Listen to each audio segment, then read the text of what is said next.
Hello, everyone. Welcome back to OTD Military History. It's been quite a while, since we've done one of these. Things have been a bit busy. I'll get to that in a second, but today we're going to be talking about mostly the anniversary of today, June 6, 1944. 81 years ago today, Allied forces landed across several beaches across Normandy. It sounds like I have my own channel open. One second. There we go. Sorry about that. Yes, sorry. See, I've done a while, a lot of practice. Yes, Allied forces landing on several beaches across Normandy, centered around between Caen and the Bayeux area. Obviously, it's very well known. So we get into that. Any questions, anything you want to discuss or my thoughts on, please leave a question, comment in the sidebar. No, don't worry, anything, fire away. A few things I want to talk about here and there. But yes. So why I haven't been around much? I've been very, very busy, many times, doing many kind of things. Me and my wife are moving. Some of you may notice the wall behind me is different than it used to be. We finally got rid of that gross orangey, turquoisey color in my office. We have sold our condo and we'll be moving very shortly, actually. So this will be the last live stream from my office at our home currently. We're moving at the end of the month, and that's very soon, and we just learned about it yesterday. So things are going to just get even busier for me. So unfortunately, I won't be able to do anything else for the month of June. But that said, once July comes around and things settle down at the new place, I should be able to do a lot more. I'm going to have a much better setup there, much better internet even, which is going to be awesome. Going to finally get fiber, which I'm very excited about. So yeah, so really excited about that, to able to have a better space, a better kind of studio to set up there, and more to do for live streams, and have the time, again, to do all different kinds of things and explore some different topics, now that we've finished off those big anniversaries, the 80th for the Second World War. So we are going to think about some different stuff. Again, always open to suggestions people have, or authors, historians, anybody you guys might want to hear from, or all that good stuff. So that's been kind of what's been going on. Me busy with other work stuff that's keeping me busy. But yeah, so decided to take a bit of a break from all of that. Thanks everyone for the nice good luck and wishes, everything for the new place. Very excited. It's a nice house and a nice neighborhood, so we're very excited for that, and finally get a yard for our dog. So very excited. So that said, today, June 6, 1944. As many of you know, people have been following me a long time. I went there last year, 2024, before the 80th. I went in April and visited as many of the Canadian sites as I could. I hit all the major ones and a lot of the smaller ones. Most people don't really visit. Some don't even have memorials. Some of them took quite a bit of research to figure out and doing some mysteries. Didn't get quite as many videos as I would have liked to do. I still have the footage. I'm still working on some of them. Some of them I realize are a much bigger task than I initially thought. So that's still working away on those. I still release those occasionally, but we'll be trying to direct my attention to some other stuff. Lots of different things I want to talk about. Lots of other topics you guys want me to talk about. There's been all kinds of other subjects, particularly even related to Second World War, and kind of outside my, that academic training of Canadian military history that I have, that I am excited to do, and tried to do some stuff on the Pacific for those anniversaries. It just didn't quite work out for me, unfortunately. Things are a bit busy. So, I've talked about this before. So one of the first things I did want to talk about and kind of get it out of the way, and I get it's the internet, and people are, always trying to, take the piss out of everything and be sarcastic and nasty is kind of the default.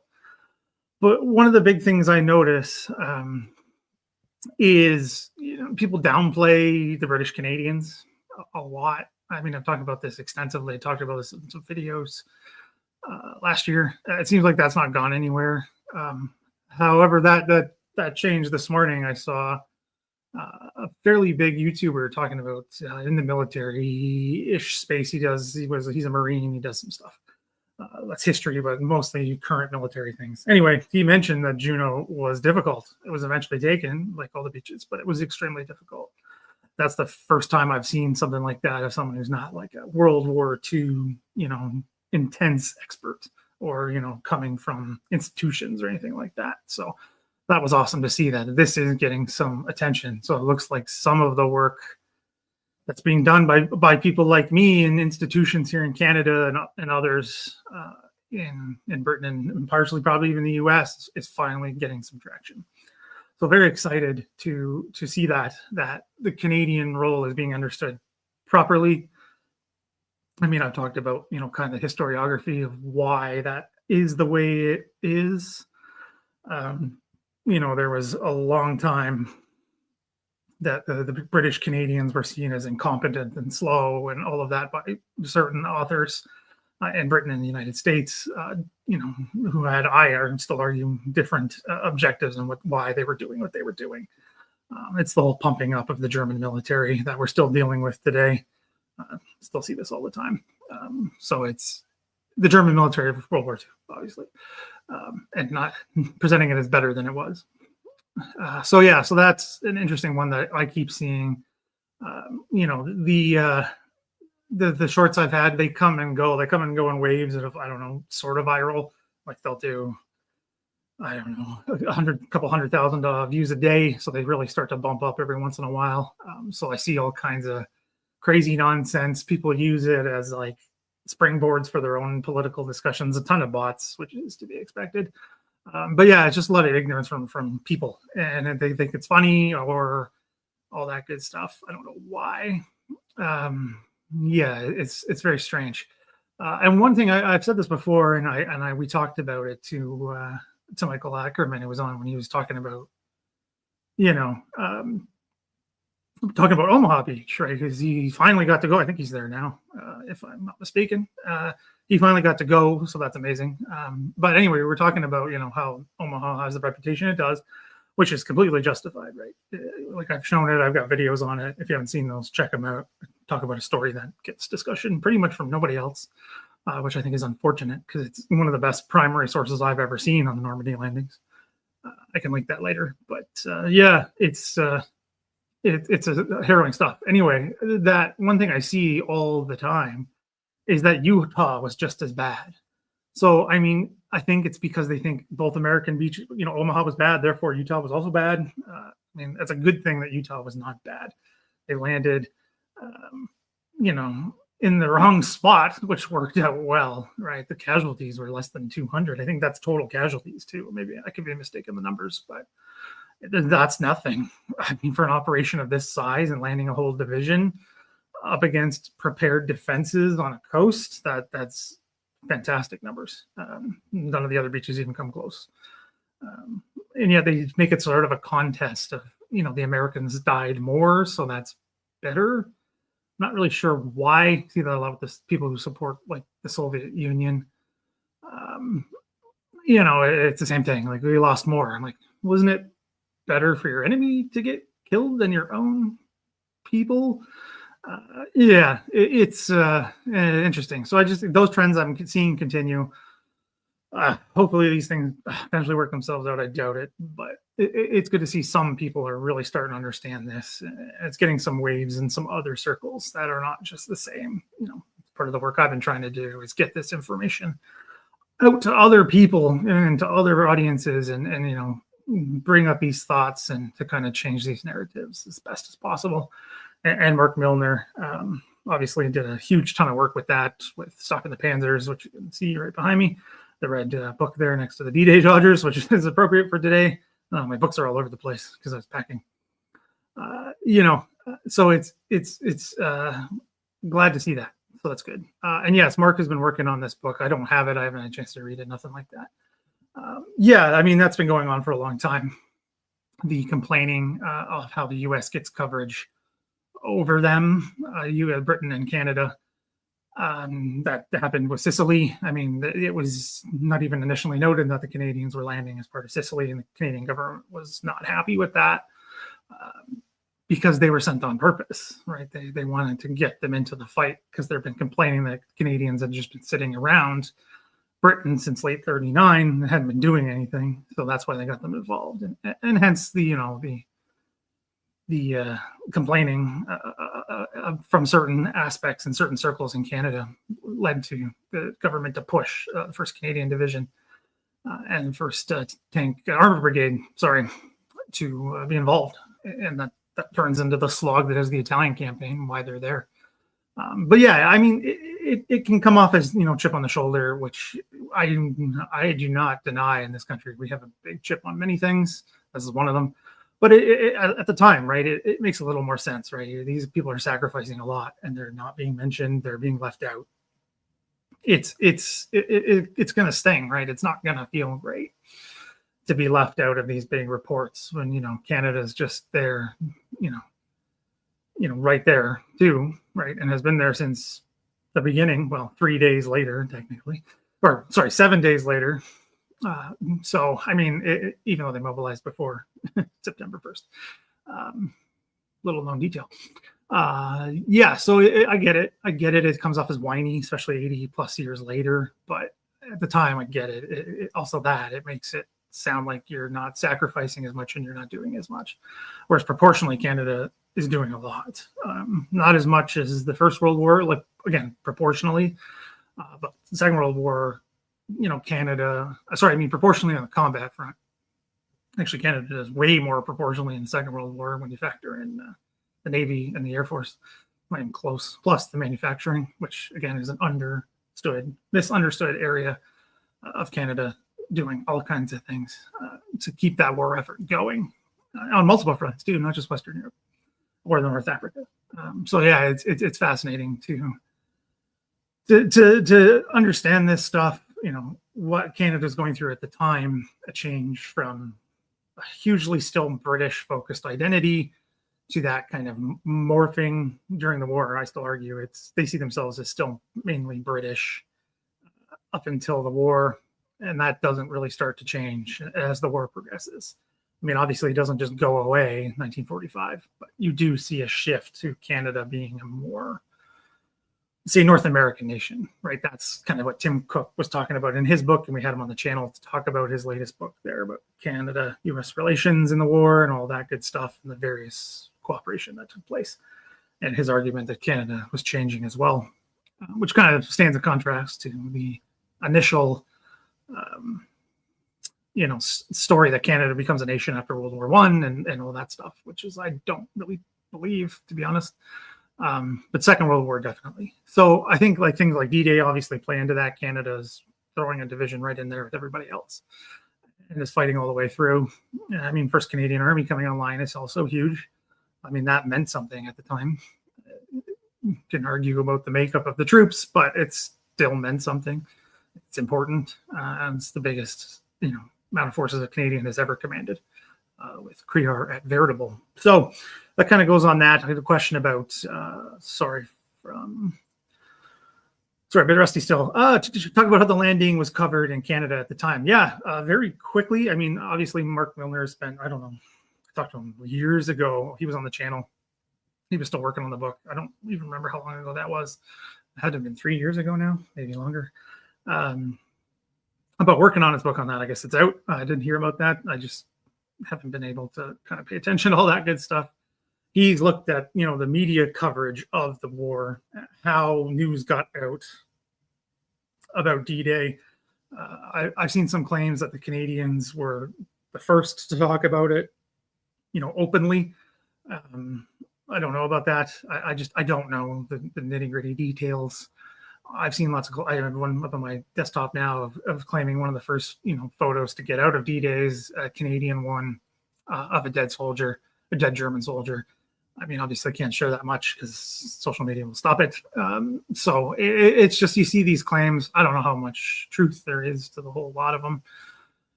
But yeah, it was a big, race to get this thing covered. I mean, and then how it's covered in Canada, like I've seen countless newspapers, a lot of them, it's the same details just because they're using the Canadian press or the, the Associated Press, I think it's the United Press at the time as well, in the United States and things over the BBC and things of that nature.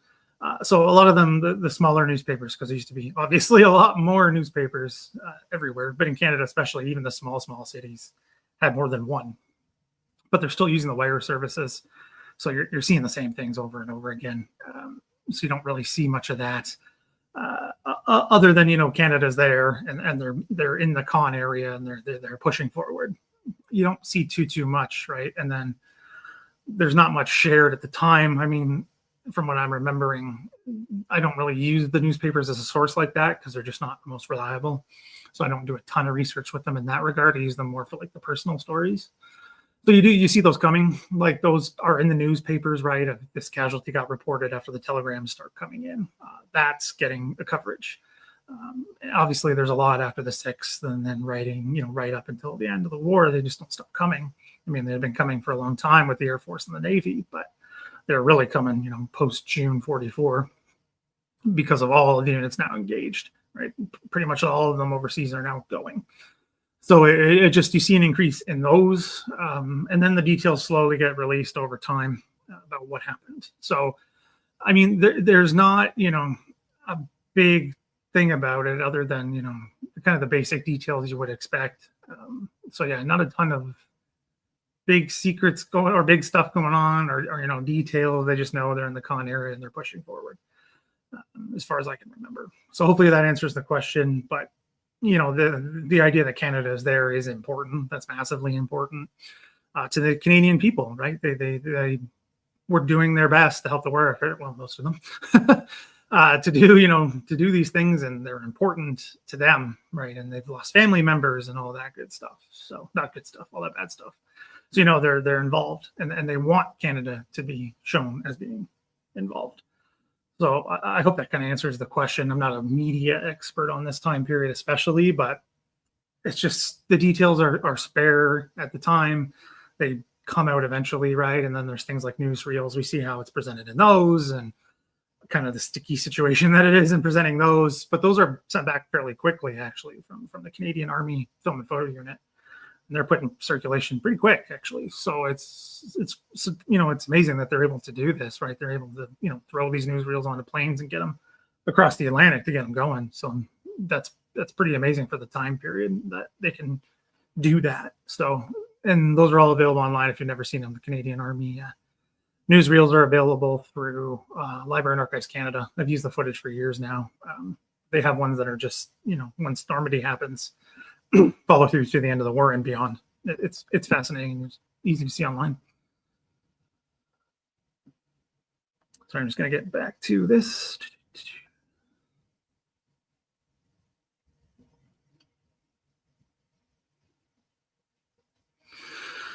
Yeah, I mean, I had a question, not to get into the politics, I believe is the phrasing. Yeah, wishing without doing politics, maybe current US versus Canada is causing some people in the States to think about Canada. Yes. I mean, obviously that's not going to be saying outright, but I am seeing more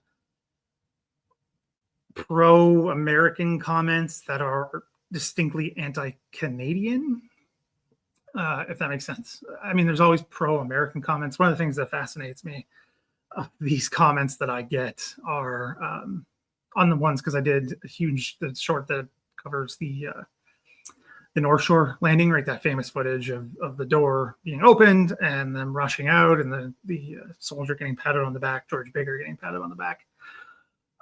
I've lost count of how many people think that's American troops. God bless America and bless our troops with American flag emojis and talking about how America's now destroyed because of woke or this, that, and the other thing. And I'm like, these aren't Americans. They're not even close to even looking like American troops. You think these people are, rah-rah waving the flag would know what American troops in World War II look like. But they don't. So that's fascinating to me. But there has been an increase in anti-Canadian, pro-American comments.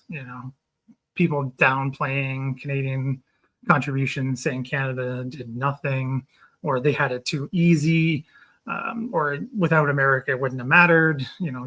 What you were doing was just doesn't matter and pales in comparison to the American contributions and things like that, which is disappointing to see, but not surprising given the changes that have taken place recently, and a bit more too of Canadians being a little more proud, I guess you could say, and generally, especially since the whole tariff thing has started, that's really increased. And I think that's, being reflected a little bit more in how people are understanding Canada's military history, um, especially with Canada Day coming up. Like, I've never seen this before in my life. When I'm like mid-30s, people have already decorated for Canada Day, and it's June. It's early June. Like, you don't see that. That does not happen. People will do it like a day before that, a couple days, but that weekend before or whatever. But you don't see it this early. It's quite interesting to see. So I think people are starting to pay attention a little bit better, trying to understand things better, and instead of just broad strokes or taking popular media as their only way of understanding this stuff. I mean, that might be a little optimistic on my part, but I'm definitely seeing, more antagonism from what I assume are Americans and Canadians trying to understand this better. So that's always a positive thing. To me, Canadians trying to understand our past better so we can do better in the future. And it's one of the things that drives my work has been that. So trying to do the best I can there. I saw some other comments or questions about stuff not related to D-Day. If there's time later, we'll get to those. But I want to keep it just the early part, focus on the Normandy landings here.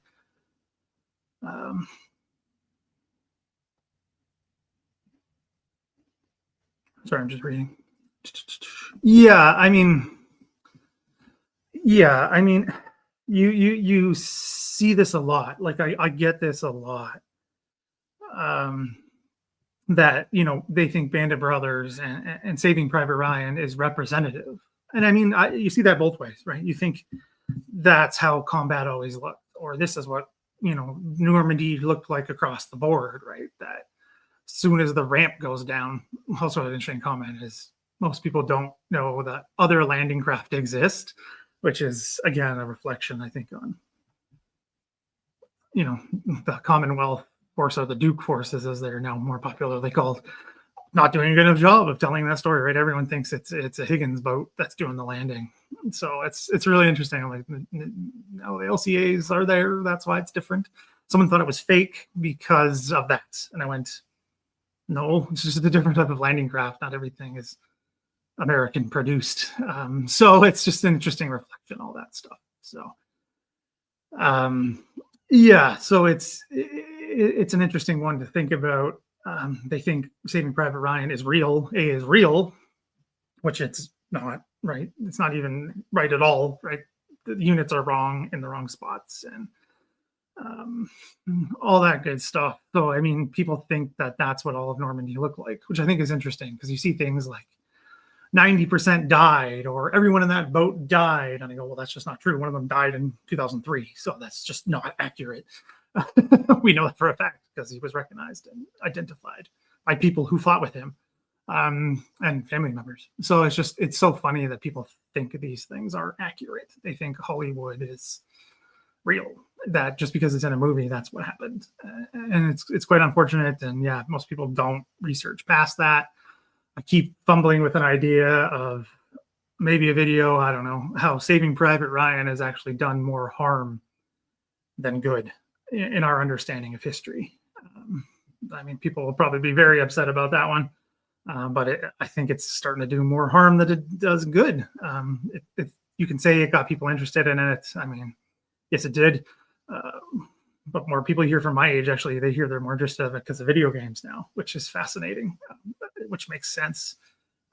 Because, I was 10 when that came out, not even 10-ish. You weren't allowed to watch that, but you could play a video game. So, you know what I mean? It's just, it has more of an impact on you, the things that you have, access to. So, I mean, yeah, that's a big one I'm kind of fumbling with is, or thinking about of saying, what Saving Private Ryan did was worse. It's not actually been that helpful. Really, it's made things much, much worse in how we understand Normandy generally, the American War, or the war in general. I won't hear a word said against lovely Matt Damon. Yeah, he's all right. He's done some not so great movies recently, but he's all right. Sorry. More updates about moving, which is all fun. If you've ever done that process, it's not exciting until you get to the new place, I guess. But we're not at that yet. But yeah, so there's a lot of national politics involved in these things and people rah-rah-rahing, and I get that. But I just try to get these stories told as best as possible. Like that one I keep talking about is American Major Stanley Bach. He was a staff, Bach. Yeah, Bach. Sorry. He was a staff officer, and I've never heard his story told by Americans. Like, so I tried to tell those underrepresented stories, and that's one of them. I mean, people go to the spot where he landed because there's a memorial there, and it's easily, at Les Moulins, it's easy to access, and all that good stuff. But I mean, never heard anybody talk about his story and his writing as as the battle's going on, which is fascinating. So that's what I try to do is get these stories told and told correctly. So that's a big part of my work. Yeah, I mean, we're kind of used to the American behemoth next door, but this is taken on a whole other level. I've never seen in my lifetime anyway. Yeah, first camp era is involved from June 5th on to the end. I mean, they link up with the Soviets, the only Canadian unit to do so. Love telling that story of their war diary when they hear of once the peace has been reached, right? That everyone's told this, not stand down, but stand still, don't go anywhere. Until later, when it gets closer to actual VE Day being announced, then they go get drunk with the Soviets and the war diary goes quiet for 3 days.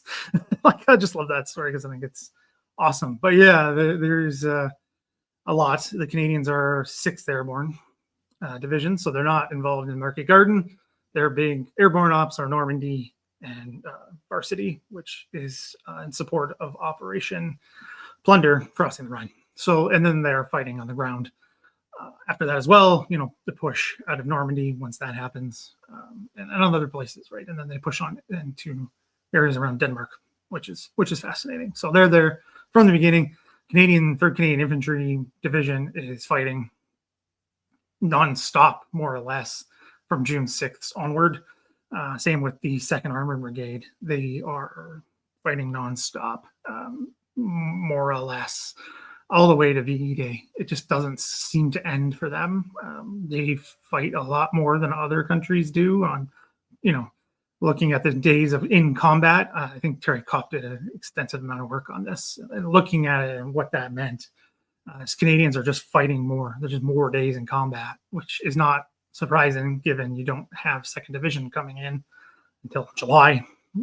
And then from there on, 4th Division comes in and more troops start pouring in, right? Even the troops in Italy get a quote unquote, break when they move from Italy to Northwest Europe, right? They're not in combat. So they're obviously they still have fighting and they're dying that they do in the Netherlands, but they're given a quote unquote break. So the Canadians are going the whole time. Like 3rd Div is going like the whole time. 2nd Div takes a wallop multiple times, as we know and have talked about on the channel.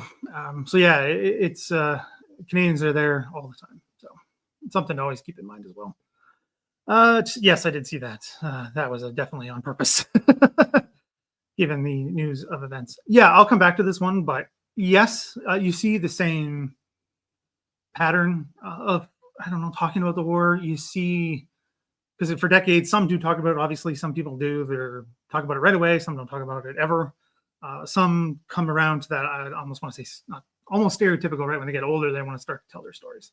You really start to see this around the turn of the millennium, right? I think a lot of it has to do with, the lack of Canadian representation and big media. So they were really wanting to tell the stories, like the opening of the new Canadian War Museum here in Ottawa, which was a big event in 2005, was massive because of that, because the veterans were coming out and telling their stories and getting cheered as they marched to, from Parliament Hill, which is just up the hill, down to Le Breton Flats, where the museum is. They were getting the reception that they wouldn't have gotten a couple decades earlier, because Canada followed that same parallel of anti-war and anti-all-war 60s and 70s, and then just kind of an apathy through the 80s and into the mid-90s when the anniversary of D-Day, the 50th, comes along. You do see it starting to change again. And we're kind of into, I'd say, a more paying attention time period. See what happens recently, but I mean, you see it every year. There's news articles and that kind of thing, but yeah, maybe we can talk about that more generally. But it's a very similar process of how that happens with here and in the United States. Yeah, look where the D-Day ships come from. Yeah, the floating, the floating aircraft carrier or the land aircraft carrier, whatever they call England. Yeah, that I don't. That I did a video about that. I don't really get why it's included in the movie. It doesn't really make much sense because how would two guys who've never been off the front line and what is it, D+3 or 4 when that's taking place, how would they even know what's going on outside of their own 10 feet in front of their face? Like, I just never understood that. And then their little geography game they play also makes zero sense because they're bouncing to weird places that have nothing to do with each other. I can't remember the order, but they keep bouncing, Caen, and then they can take St. Lo and all this stuff that just makes no sense and is not how it develops anyway. So I have no idea why that's included other than maybe just to take the piss out of Monty, which would not surprise me. Canada is not Inuit. It is Algonquin for village. Yeah, it's just misunderstanding by the French when they showed up. They thought the whole country was called Canada when they were just talking about where they lived. So yeah, that's an interesting story. Heritage Minute for those Canadians out there covers this. Yes, and 6th Airborne Battle of the Bulge. That's a good question. There's like a docudrama that looks at Juno. I've never watched it, and that's mostly on purpose. I was going to watch it one day, and it was like it wasn't available anymore on the streaming service or whatever. I thought it was, and then it was gone. I just never ended up watching it, and I haven't thought it out since. Kind of what you're talking about here, Rob. I don't want to get into it and be like, oh, this is terrible, this is terrible, this is wrong, blah, blah, blah. At least it exists, right? Was it popular? No, not here. No. Most people don't even know about it. It didn't get like theater play that I'm aware of. So I don't know. I mean, it was nothing like The Valor and the Horror. Like, that's been the biggest one, hands down, in Canadian history related to the war. Not even close in terms of numbers. Everybody watched The Valor and the Horror. But since then, nothing can even come close to that impact, which is unfortunate. But especially because since it does cover Normandy in a terrible, terrible way. But yeah, I mean, yeah, I just, that's never going to happen. Not that I can see happening of a movie of that type. I mean, we've had little bits and pieces like Heritage Minutes and smaller documentaries and things like that. But and then there's that movie that came out last year about is it the Winnipegs? No, the Reginas, Regina Rifles and everything at like Bretteville and all that stuff. I think, or I could be misremembering. Still haven't seen that either. But yeah, it's nothing big. So, but yeah, it would be positive. Maybe depending on the reaction, right? But I get, yeah, how at the time in '98 when Saving Private Ryan came out, it had a positive impact getting people interested. But I'm thinking now, God, how many years later now, 27-ish years later, the impact has become negative because people just watch that and that's it, right? I always think of it, it's so funny when, maybe this is reflecting my generation, but when the Harry Potter books came out, people are like, oh, the kids are finally reading books. That's great. I'm like, yeah, but they're only, and this is not just me, I saw this somewhere in the news, like, they're only reading Harry Potter books. Like, they're not reading anything else. It's not having the kind of net positive impact people think it is, right? If you just watch Saving Private Ryan and Band of Brothers and that's all you've ever seen, are you really going to be better off in understanding the war? Or are you going to be worse off? I'd say worse, especially given all the research and everything that's been done. All the stuff that's so accessible, like go on YouTube today, you can find like 3-minute videos that cover this stuff way better than anything else that was made in popular media before. Like, it's just, I don't know. I think it's unfortunate, but yeah. Oh geez, what RCN ships were assigned to Operation Neptune? I don't remember names off the top of my head. Minesweepers are involved. We had a live stream about that. So they're one of the first Canadian units to get involved, because they were sweeping one of the channels to Omaha Beach, actually. There's destroyers involved. Algonquin is one of them because there's footage of it. There was a camera crew on board, and I have a video on that on the channel. If you want to watch that, it's fascinating stuff. I mean, not much happens because the officer that's supposed to be directing the fire of it, radio, story of Normandy, the radio doesn't work. So they're just taking out targets of opportunity or identified by other units or ships. So they're not doing a ton at the time, but they are still involved. And there's some fascinating footage of the 4-inch guns going off, which is fascinating. And you can see the landmarks of Juno Beach from where they are. So destroyers are involved, corvettes are involved. I think that's as big as they got. I don't think anything bigger is involved, but I could be wrong.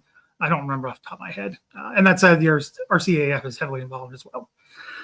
39, I think I was doing some work on this morning. 39 squadrons are involved, if anybody's asked about that. But huge number of Canadians are involved outside of the troops that land at Juno Beach.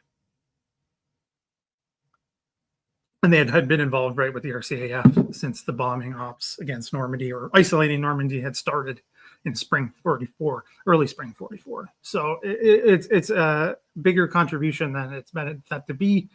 But yeah, the RCN is definitely involved. There's a memorial to them just outside Juno Beach Center, which is very good. And it gets commemorated as part of the rest of the Navy stuff that gets done in this country. So that is a good thing. That's a good question. Not that I'm aware of, because they are not the.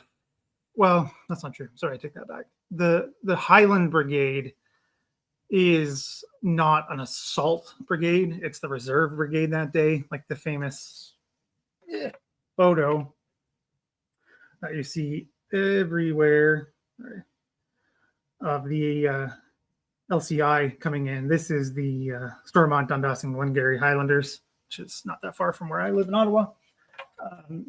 They're the reserve brigade, so there's no heroics of them crashing the beach with the Pipers. The Canscots land, but as part of 7th Brigade, I don't know any stories of them having a Piper or anything of that nature on the beach. They have the quote-unquote easier time of any of the Canadian units because they're on the extreme flank. Actually, it turns out not to be so good once they get inland because they march right into a minefield, a big one at that. So they kind of get, because there's still nothing really where they landed today. I think it's a campground now. So there's hardly any defenses in the area, but there's a reason why they covered it with mines. So they run into that minefield and it goes quickly, badly for them. But no, I've never heard any stories of them being piped to shore or anything like that. You hear with the British stories of what's his name, Jack Churchill with the sword and the longbow and stuff like that. There's nothing like that for the Canadians. The crazy things I've heard is just the guys who ended up going hand-to-hand combat to clear those bunkers. Like, that's the crazy stories I've heard, particularly with the Winnipegs. The little Black Devils, they have a hell of a time coming ashore because they land right in front of all those concrete defenses and they take a wallop. So no, there's not a lot of that going on. And if there did, we would know because I can't remember from one of the units, but when I was doing the research, huge research I was doing for the Juno Beach Center last year about all the units that landed, one of them, Mark, said their stories we're just never going to know because everybody got killed. Which is true. That's another thing, right? These stories are gone when those who are involved die because the casualties were so high at the time for all Canadian units. Engineers especially, that's something I always try to remember and tell about is the engineers take a high number of casualties as well coming ashore with the first wave. But one of them is wiped out. The company, I think it's the 6th field company, is combat ineffective because of what happens. So yeah, it's a brutal landing because you go from amphibious landing to urban warfare pretty much right away, and that's not good. Yeah, meant to be dire and downcast. Yeah. I mean, it's the interviews are usually the good thing you get out of this stuff, like. Sorry, like even the bad stuff that has to do with the Battle of the Horror, at least you can get interviews from people who were there, which is one of the only positives about that whole thing. So that's definitely something to keep in mind, is those are involved, but then again, the producers choose what gets shown and what doesn't. So always keep that in mind. Oh, hey Terry, thanks for coming in and for your support of the channel. 12. That makes sense. Yeah, that makes sense. And I still got to get that book and see if we can get them on the channel. Yeah, that's the same thing, right? I don't want to be disappointed, you know, in it, and just kind of let it be its own thing.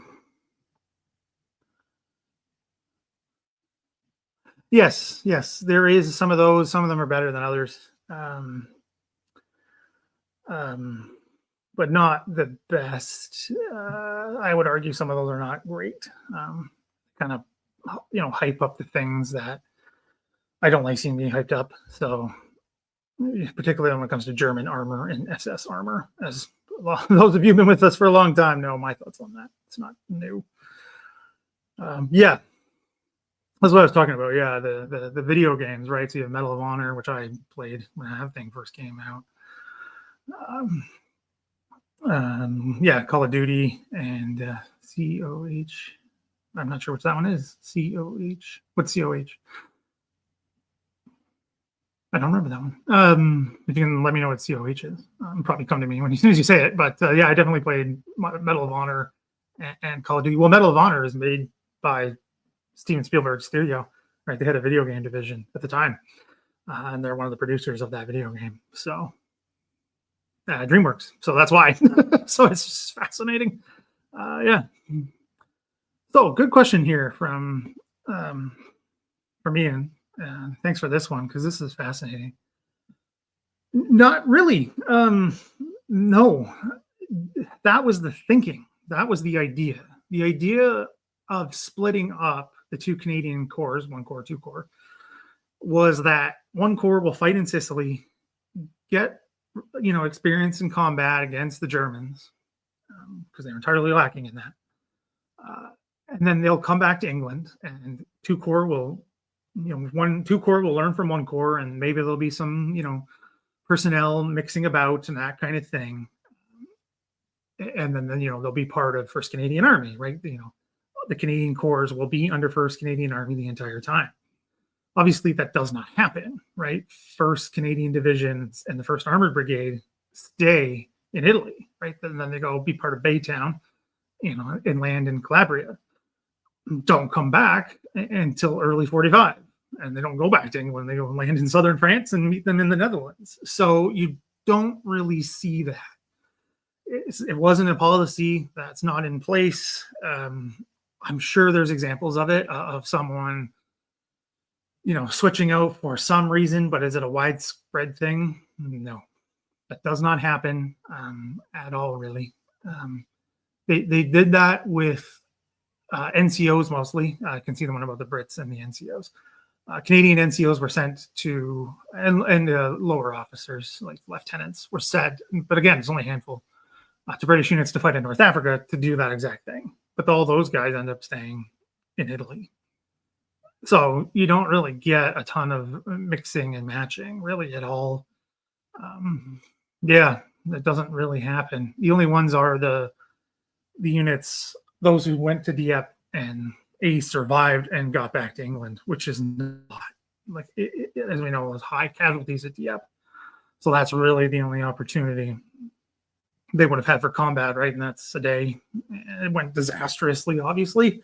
So that's really the only thing that those units who fought in Normandy would have got Normandy experience before that. So no, there's no policy of moving people and shifting it about. I mean, there's some that go or who they're taken out of combat due to wounding, and then they go to the training schools in England, kind of thing. There's that.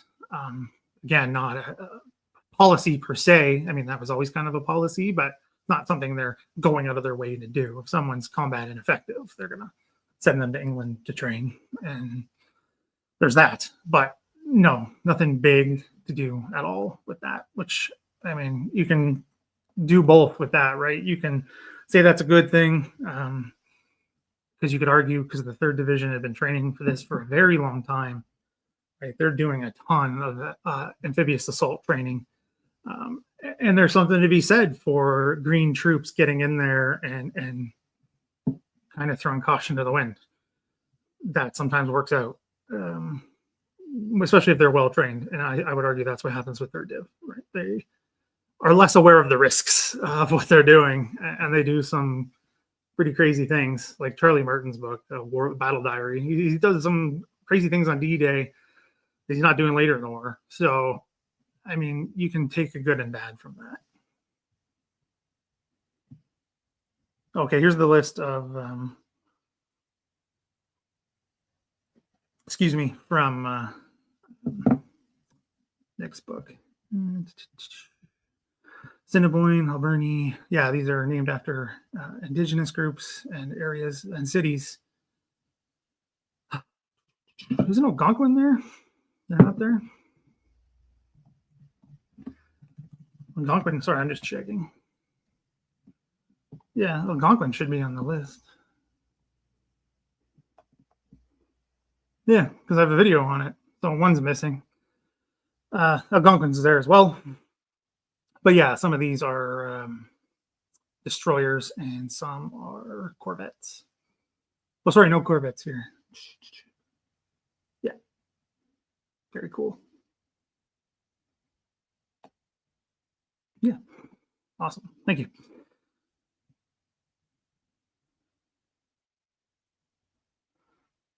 Yeah, that's a good point too. Some stories are tucked away in interviews. Yeah, especially even higher levels. In brigade level, I've found some things I've never seen before at brigade level interviews or from the historical section itself, which I have not got a chance to use in anything yet, just because of busyness. But yeah, there's a ton of stuff out there that has not been used, particularly when it comes to the war diaries. The date section, September 1 through September tends to get the attention. I find the best stuff is in the appendices, not even bar none, not even close. You can learn a ton from those. And even the most simple things, right? Like orders will have insights onto things that happened previously. Or sometimes they'll put something in from months previous will be in there. Like I was trying to, I didn't end up finding anything, unfortunately, but I was trying to see if I could find interviews of the troops from the North Shore who stormed that, the bunker that's there at Saint Aubin with the anti-tank gun in it. I want to see if there's anybody who was involved in that got interviewed later. And I checked all the way to the end of the war and didn't find anything. I found some other stuff about the landings. Unfortunately, it's the nasty part of what happened there. That one company that landed right in front of that position and just took a wallop. That is the part that looked like Saving Private Ryan, because that did happen to the few boats that landed there, because they're spread out, not like in the movies where they're right next to each other, because that's why you don't do that.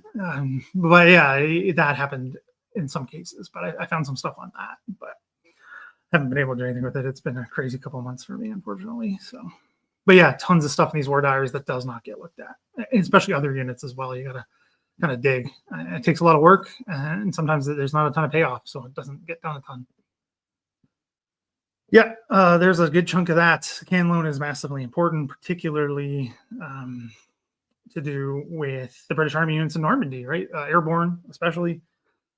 Getting Canadians experience in that separately, right? One's fighting in Arnhem, 6th Division, all that good stuff. And then into the infantry units as well, and some machine gun ones, which we've had on the channel to talk about, which is fascinating. I mean, the Camlin stuff is endlessly fascinating to me. I would love to do a big video on it. I just don't think with the way videos do on my channel, which I'm still not happy with the numbers. I had a new video today, by the way. If you haven't seen that, go check it out. It's about the defenses around that still exist around the Juno Beach Center, just to kind of show what those concrete defenses look like in a small snippet, try and get people's attention. So if you haven't seen that yet or watched that yet, please go check that out. A little more support on that one would be stupendous. But yeah, so you see the can loan guys having a major impact on that, and cross sharing of ideas, and the impact they make long term, like you said here, is big. So it's a fascinating little chunk of the war. I went to the Can Loan Association Remembrance Day ceremony actually here at the memorial in Ottawa down by the river. It was great to see. The Australians sent somebody, which is fascinating. Did not expect that. There's an American there too. There's a Marine there. There's an Australian there representing their governments. It was fascinating. But yeah, Can Loan is something I'd love to do more on, because I visited there, some of the graves there, and at Benny and at Bretteville, and there's some scattered throughout the smaller British ones as well.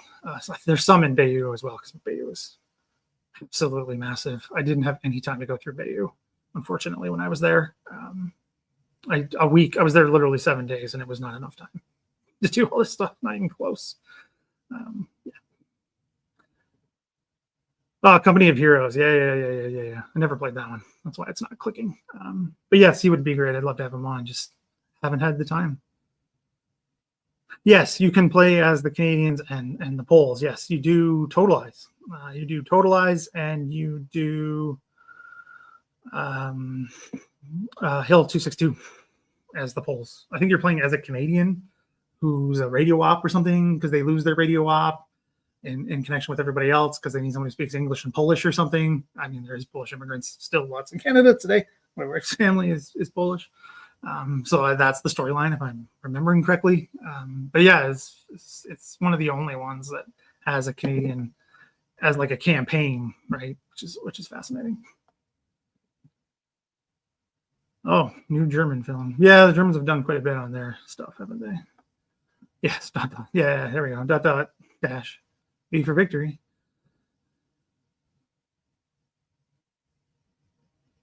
Yes, I believe so. I think that's correct. It's still around. That's why it's still around. Yeah, that's why it still exists.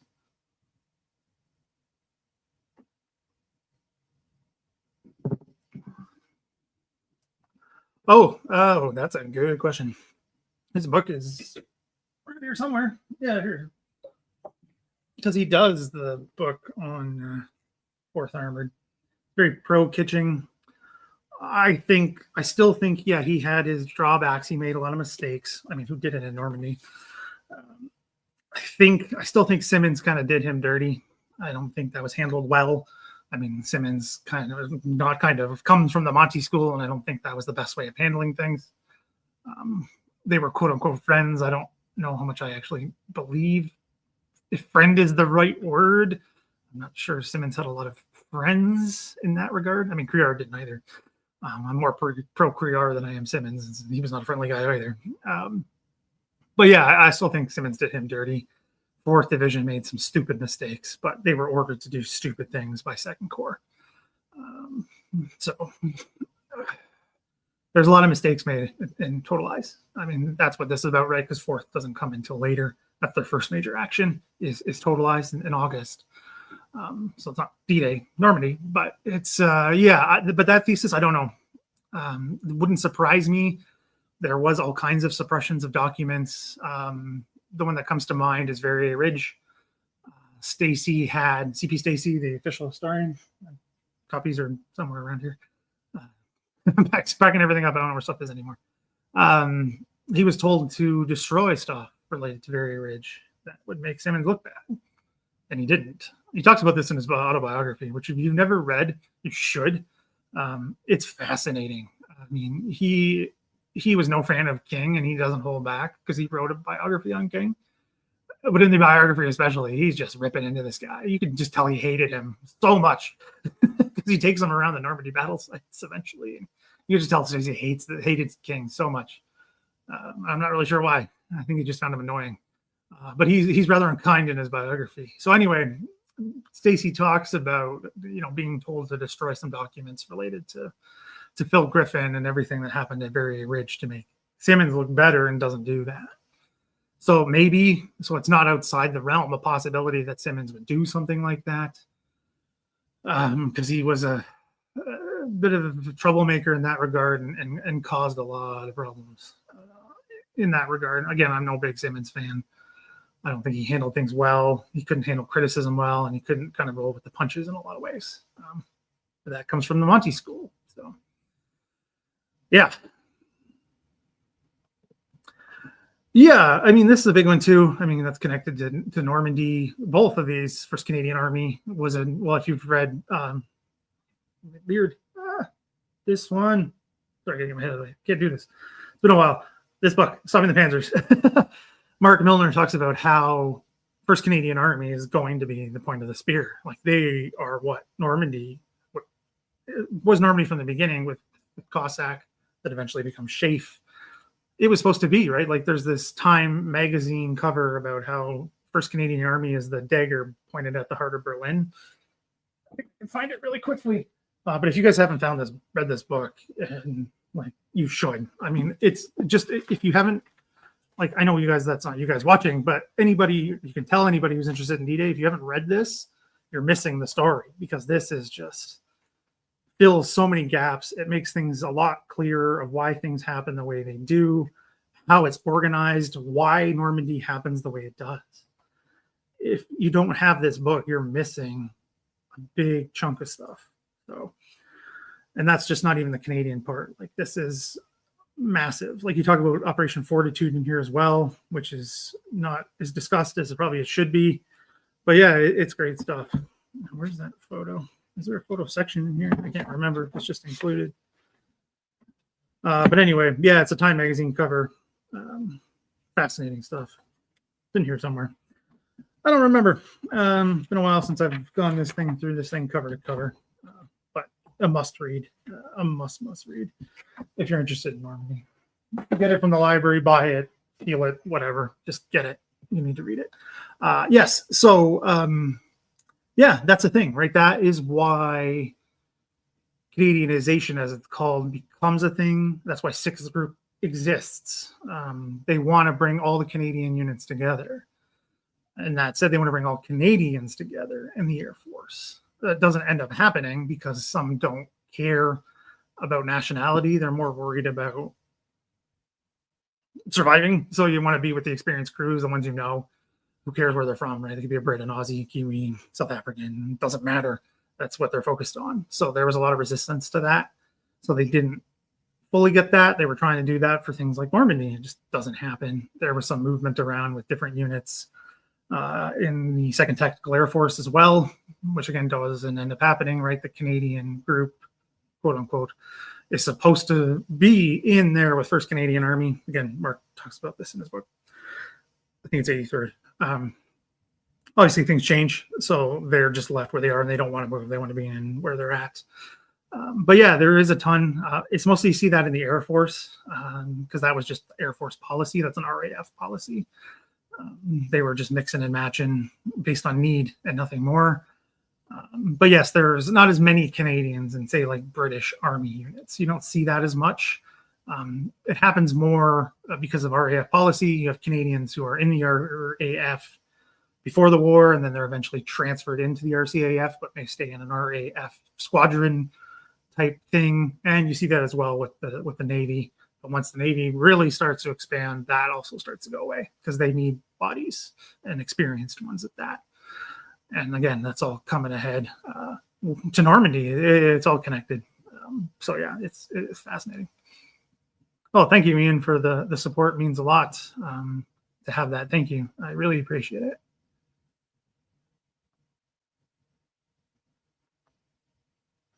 Yes, and a very even smallest, I think it's one of the smallest groups, is sent to the Pacific to get 6th Division ready to go and fight against Japan.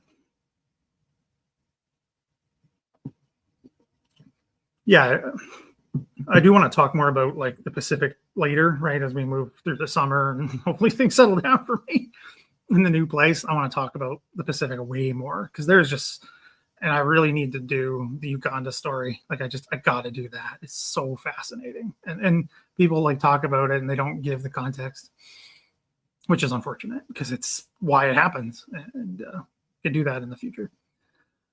Yeah, that makes sense with the smaller units. Yeah, that number makes perfect sense. Yeah, cool.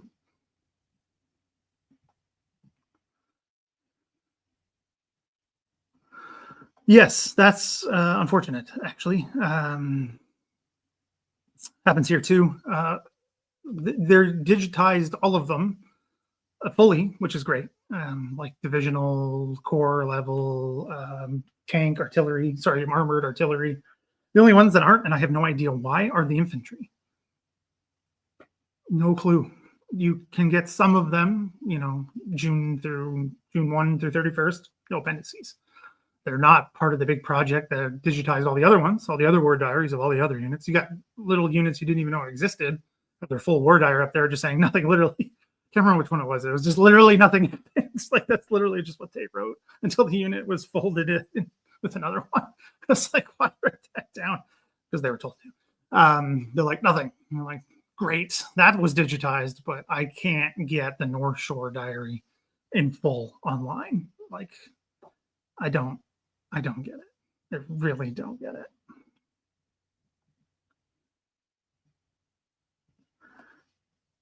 Yeah, that's what happens. That happened way more than it probably should have. Yes, and a lot of can loans in the 50th. 50th, 6th, and in the 1st as well, airbornes. I'm trying to think if there's any other big ones. That's all I can think of. 50 was a big one. 44, no, I don't think so. But I could be wrong, but I don't think so.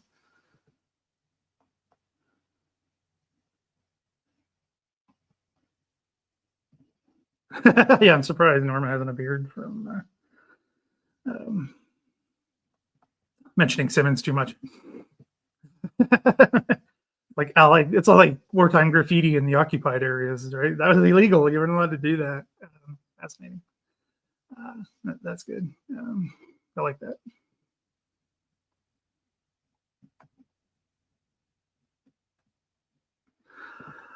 I do know the book. I have not read the book.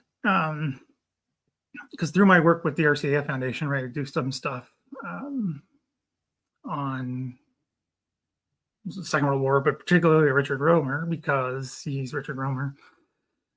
If you don't know who he is, just Google him. You'll see why it's a big deal very quickly. And it's not even just the war service. He's an RAF veteran, D-Day veteran. He becomes a lawyer, becomes a historian, still with us. It's crazy, living legend. It's just crazy, the things he's able to do. But no, I don't know the book. I was doing some stuff on him yesterday, and the first time I did not know that book was him. That title first was him. I can guess what that means by the title. But yeah, that's another one, maybe towards another time. The historiography of the Falaise Gap is bananas. Like how that whole thing happens. Most people don't even know what the Falaise Gap even is, but there's this huge story behind it and this huge controversy connected to it, and fascinating stuff. I mean, it's a great area to visit too. If you've never been, you gotta go. It's a great area to be. Just to visit today, it's awesome.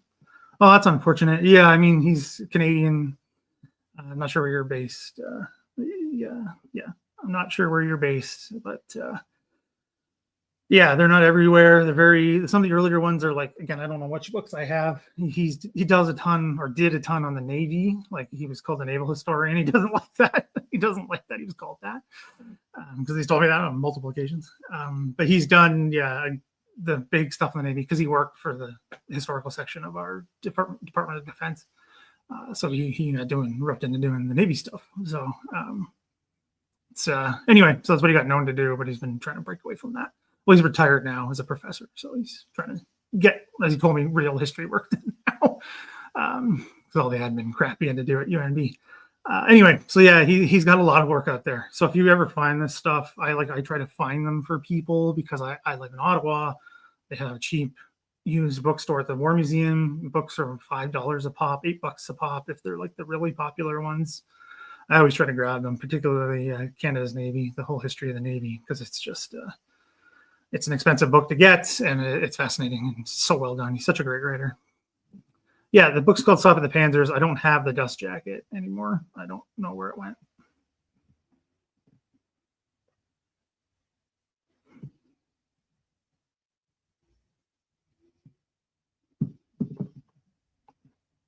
Oh, the Immersion was a little say going. Still love the Ortona video, by the way. Even more, yeah. I mean, I could probably get Dave Gripstad to come on and do that, or Dave Patterson, or both. I mean, I'm sure they would love it to do it, no problem. I don't know how well that would do on my channel. On yours, probably great. Mine, probably dead in the water. Because it's just not what I'm known for, I guess. I would love to do that too. We got pretty technical when it came to Dave Gripstad's book on Vimy. It got kind of technical, but obviously that's not Second World War. But again, thanks for watching, by the way. Great to have a massive channel like yours following along. But yeah, I mean, I would love to do more technical stuff. Again, it's not my area of expertise per se. Like there's some technical elements I know better than others. Like I've studied the duplex drive tanks way more than I probably should have. But like that's the one I probably know the best. But not like you, who knows the stuff and knows the technical. I'm more about the human story as a civvy too, right? I don't have any of the military experience. But I could look into it if I get more people watching. I definitely would be happy to do that. But got to get the time too, because Dave, the gunners that I know are busy guys. With Dave Gripstad still serving, and Dave Patterson just recently retired and moving on to other things. But yeah, it's something to keep in mind. Doing more technical things would be great. Yeah, you see that quite a bit too, Canadian-born, for all kinds of reasons. In Canada, sometimes for military reasons. Move there later. Yeah, a lot of that happens. Yeah, great book. With the Old Breed by Eugene Sledge. Oh yeah, the new one. Sorry, yes, I came out. Oh, I didn't know it came out. Yes, so this Henry is Eugene's son. He's been on with Woody on World War II TV. I don't know, a lot. I mean, he's been to Peleliu and all these spots. So he's trying to. I think correct me if I'm wrong, Andreas, but he was doing like an annotated version of With the Old Breed, filling in details, his insights, that kind of thing. That'd be great to have. I'd love to have him on the channel too, but I don't know if he'd come on as one as small as mine.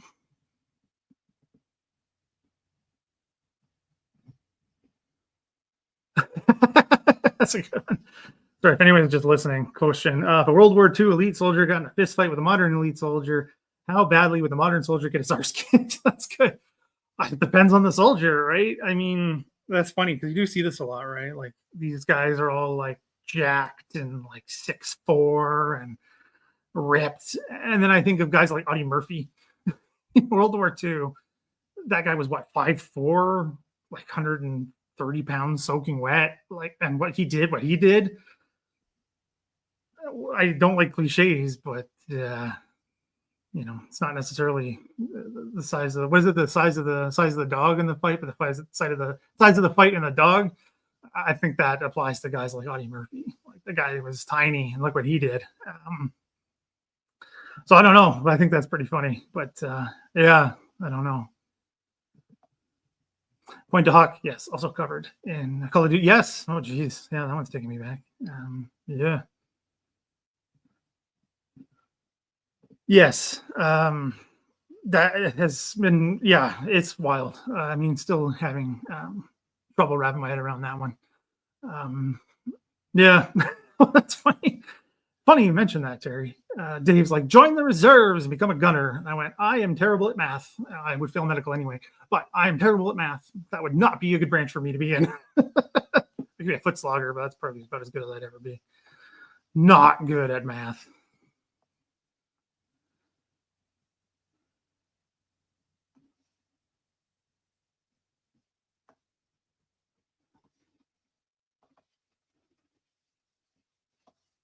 Sorry, I'm just catching up here. I've ridden motorbike. Yeah, that'd be a good way to do it too. I mean, I have my own car, so I can go wherever. That was awesome. Oh, okay. So there's Richard Romer playing. Oh, he plays Monty. Okay, for not closing the gap. Okay. Okay. Yeah. All right. Interesting. Very interesting. Not expecting that. Yeah. Ottawa reminds you of Watford. Never been to Watford, so can't compare. Yeah, Niobe, one of the first. Yeah.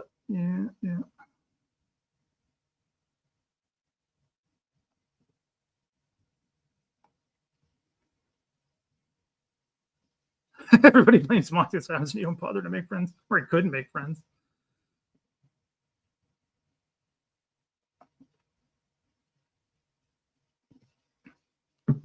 Hey, bigger than I am by far. A lot bigger than me.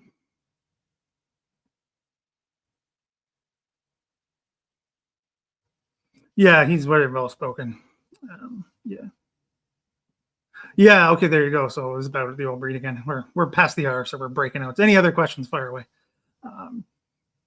Because we haven't had a chance to talk in a long time. So the old breed is only 20%. Yeah, 30%. Numbers not doing well today. See, math. Manuscript, yeah. I mean, that doesn't surprise me, right? He kept all those notes in his Bible too, right? Because you weren't supposed to keep a journal for intelligence reasons. So yeah, I can believe that. I mean, it's, again, I got my copy somewhere around here. Read that one a couple of times. It's not very big, so I can only imagine there's so much more in there. One of the best memoirs of war ever written, by the way. And a general war, military history is Eugene Sledge's book. I don't know if it's because of his career later. I mean, he's a scientist, he's an ornithologist, I believe, but still can write like nobody's business.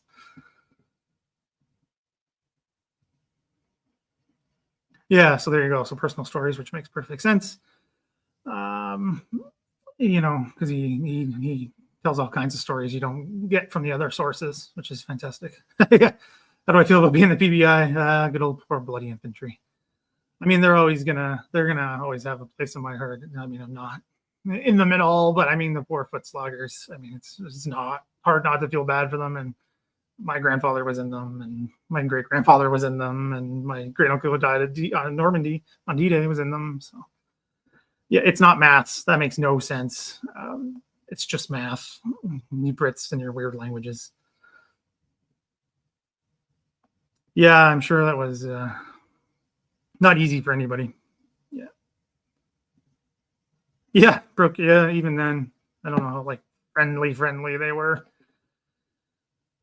Yeah, good. Yeah, sorry. With Slim, yeah. I mean, they don't really work too much together though. Not in the war. So, I mean, after probably, but I'm not too sure. Yeah, and two different types of people. Yeah, it's interesting. Yeah, they're not the same, especially with how they write about the war too. Fascinating stuff. Yeah, yeah. It'd be post-war. It'd have to be. Yeah. Oh, one thing. Oh, this thing is super heavy, by the way, so I can only hold it up for so long. So, connection to D-Day that I keep in my office all the time. This, if you've not seen the video on my channel, oh, it's very heavy. Is a model of the Holy Roller. So this is a tank of the First Hussars that survived from D-Day to VE Day. This is a piece, I can't hold it any longer. It's like 35 plus pounds or maybe almost 50. I can't remember. It's a lot. And it's just solid metal. Is from the tread of when it was brought back to Canada. Not from D-Day. Probably, I don't see how it could have lasted that long. But you know, that long, almost a year in combat, I doubt it. Anyway, it was from the tread that was brought with it originally when it was brought back to London after the war, and it sat for decades, and it fell apart. And there was a massive campaign in the London area and Canada generally. They had a beer that was supporting it. And I bought one up here in Ottawa, which was awesome, to restore it. And it's fully restored. I don't know, Pete's here or watching it later. He's in the London area. He knows all this stuff. He's talked about Holy Roller as well. It's from that. So that's what it's made from. It's why is it solid metal? Because that's what they made it out of. One of the metal working companies in London did the work. My dad literally had to go get it for me because I'm not in London, right? Like they had to go to do it and go get it for me, and he had to hang on to it for a while. This is hard for me to get. Like I literally took this thing back on the train. Like I had to put it in like a grocery bag and like hug it to get it because it was so heavy. This thing is super heavy. Like I use it as part of the bookshelf so it doesn't fall over because it's so heavy, but it is pretty cool to have. And something I do definitely cherish is a hometown unit for me of the First Hussars, being a Londoner by birth and raising, and to know the story of the First Hussars, which I've also done a video on their landing on D-Day and looked at their role as the duplex drive tanks, right? The Holy Roller was not one of them. one of them bulged, sunk in the channel. They pulled it back out a couple of decades later. It's now on display in the main town square in Courseulles as a memorial to Canadian troops. Basically, it's got unit patches from all kinds of units, and not just the ones that fought in Normandy. There's a few on there I can't remember that were not in Normandy, but are on there. There's just a whole whack of them. So fascinating stuff. But yeah, that's from a piece of the Holy Roller that came straight from Northwest Europe to London and sat outside of sat in Victoria Park for years and years and years. And they restored it with work at the Fanshawe College. It was a great program. Good to see the commemoration and getting the students at the auto school there real work, real life experience on this kind of stuff. So yeah,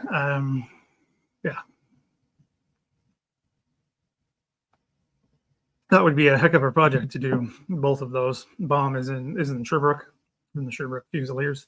Still confusion about what they're actually called in the war. Some say it's not plural. The official documents say plural. I don't know. I'm not sure.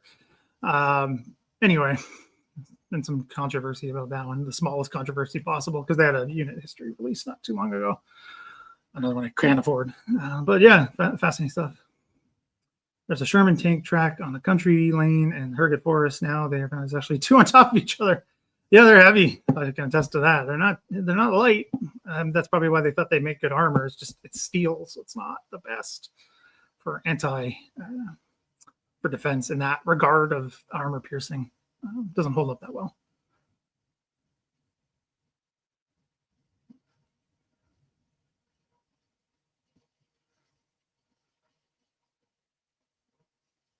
Oh, yes, the Salerno. Yeah. Well, he's done a ton of work. But yeah, so that's why it's solid metal. It's from the tank. It's a somewhat D-Day connection that I have with me. I have some stuff from Cardenville Farm as well. Tiny story, but part of the bigger one of the Reginas holding at Brettville.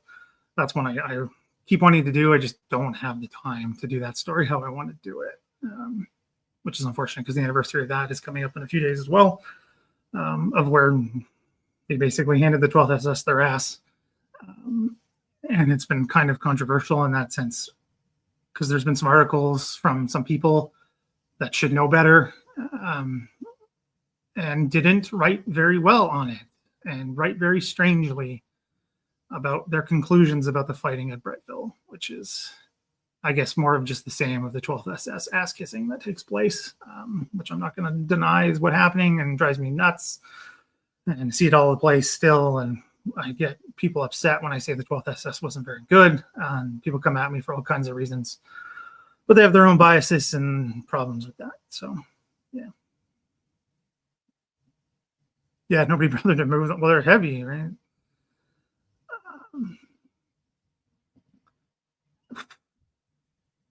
Well, it's a good question. So sorry, just anyone's just listening. Why was Rob Keller sacked? So, divisional commander, 3rd Div, for the landings and into Normandy.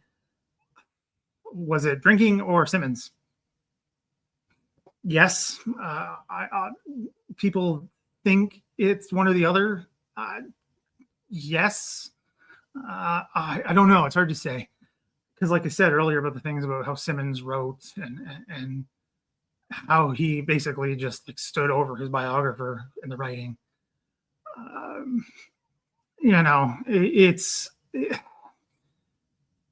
I just don't trust things that Simmons says. I just don't. I just don't trust the things he wrote. I mean, yeah, did Keller have a drinking problem? Yes, that's noted by others. Did it cause that kind of problem in Normandy? Yeah. Is it 3rd Division's fault? No. I don't go as far as that. The divisional commanders to me in Normandy, maybe this is controversial, should not bear the responsibility for the things that went wrong in terms of the big picture. I don't think that's fair based on the command structure, especially when they were under Simmons. Simmons was treating these divisions like they're battalions, slotting them in, follow the plan. If you don't follow the plan, I'll sack you. Or I will threaten to sack you 6 times and not do it, and then eventually just do it when things calm down. like I don't like that. That's why I don't like the kitchen thing either, because he blames him for the problems that Simmons creates at Tractable. Sorry, at Total Eyes. I don't like that, and this is why I always take the stance of good leadership is taking responsibility, uh, particularly for things that your subordinates do. And Simmons didn't do that. Monty didn't do that very well either. That's why I'm not a big fan of them. That's why I'm a huge fan of Eisenhower, because he took all of that on his back. Everything, right? He took Normandy. If it had failed, he says, this is my fault and my fault alone. I literally wrote that out. And he was so shaken by what he was writing, he didn't even write the date right. Like, that is leadership, right? This is my bad. This is my thing to do, and I messed up. So it's part of it. I mean, you can say it's Simmons. You can take either side, really. I think it's both. Conditions are part of it as well. And just that the 3rd Division is getting ground down into powder at this point. I mean, they are pretty good at the reinforcements, but when there are new guys coming in constantly, you're going to have some trouble. And also with battalion commanders having turnover, brigade commanders having turnover, even right down to platoon level of such turnover, it's going to cause problems. So, yeah, I mean, you can pick either. I mean, that goes for kitchen too. But these are the real niche things that we only taught the big nerds only like to talk about. Did any Canadians fight in Italy in World War I? You might be surprised to hear the answer is yes, but not in the way you might expect. Canadians in the RAF, or the Royal Flying Corps, part of it. William Barker, pretty well known VC, statue of him in Ottawa now, highest, most decorated Canadian military member ever. Has them all, except for the Medal of Honor, basically. Has the Italian one, the French Croix de Guerre. He's got the VC, every other medal after that. He was the leader of a squadron, or was he just a flight? I can't remember. But he was in Italy. He's fighting. He shot down some Austrians. That's part of his total. 80, 70 something. Not as many as Billy Bishop allegedly had. But yeah, there's Canadians in that regard. No units are sent like they sent British units to fight in Italy after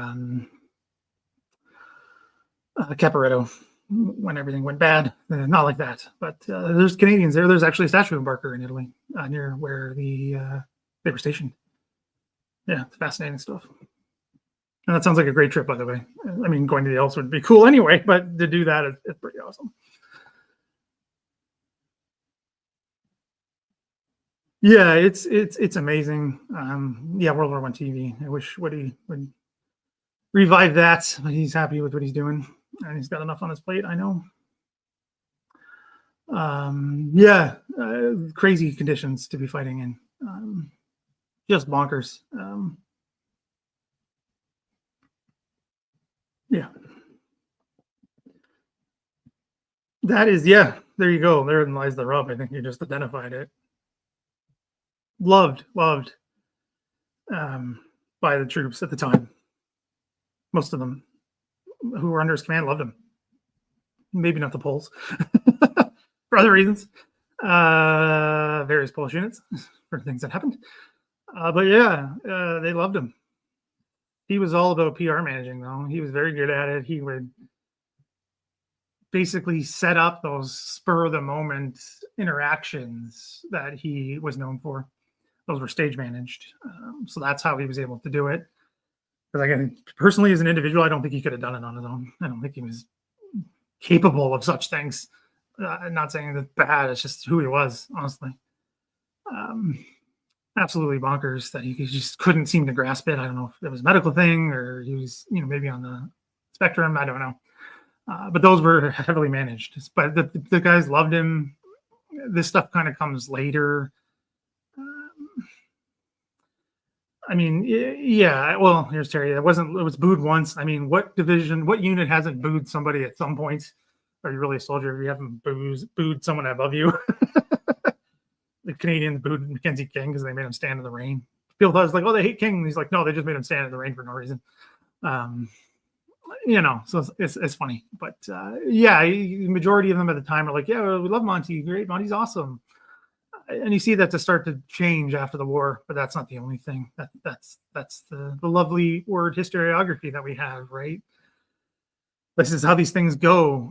They go in waves, they change, their peaks and valleys, and interest, and the stories, and the sources, and all that good stuff.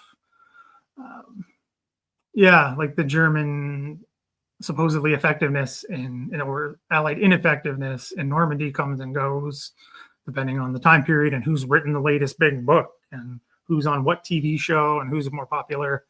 These things kind of change all the time. And the reputation of Monty is no different. And obviously movies like Patton played a role in this because Patton, the movie, was so popular. And Monty's just, as this Colonel Blimp type character. And obviously that didn't help his reputation. I mean, Monty did himself no favors after the war because he couldn't keep his damn mouth shut. But, yeah, crazy stuff.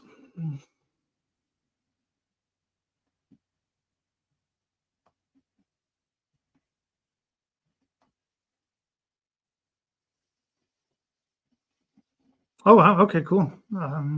Yeah, June 27th. I will put that in. I haven't been able to watch World War II TV in a long time. But yeah, I mean, obviously, I'm just saying that with generalities. And that's kind of, again, my experience is not the one that you have in with the 50th. But in like the papers I've seen of the Canadian units, in the official papers, they're like, "Yay, the men love Monty." I mean, was that the case? Probably not.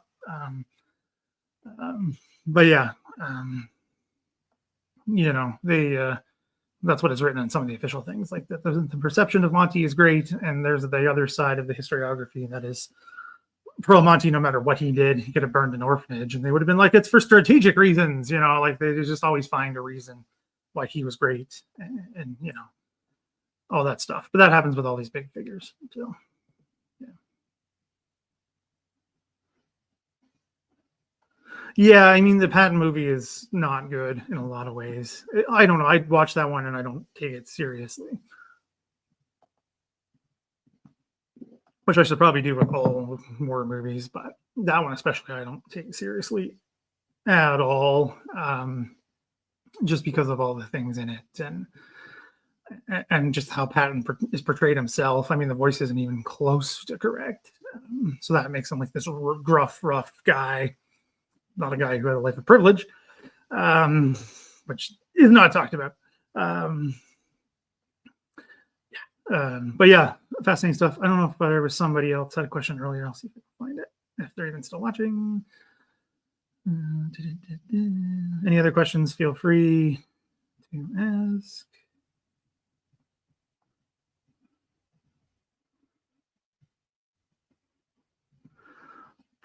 Sorry, just checking. There was a question about Canadian in the Pacific. Not technically, no. I can't remember if I can find that. Yeah, if you're still here and want some questions, fire away again. There's too many. Hard to keep track of. But yes, if anyone's still watching, question about that, there was a Canadian division earmarked to be part of the later invasion of Japan. Just get them mixed up, which is which. I'm going to get it wrong as soon as I say it out loud. So I'm not going to either Cornet or Olympic. I'm not sure which. I think Olympic's the big one. Cornet's the first one. See, I probably got it wrong right there. Yeah. Yeah. It's a. Sorry, I just want to answer this one really quick, and I'll come back to your question, Mitch. Yes, Donald Nibor has some stuff on 126 wing. God, I can't talk. It's getting hot up here.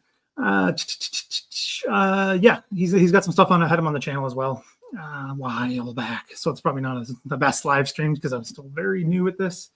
But he was on the channel to talk about them. So if you want to check that out after, you can find it on my channel. If you just search it, you should be able to find it. Yeah. This is a good one. Example of a World War II film that thinks that nails it. Come and See, maybe.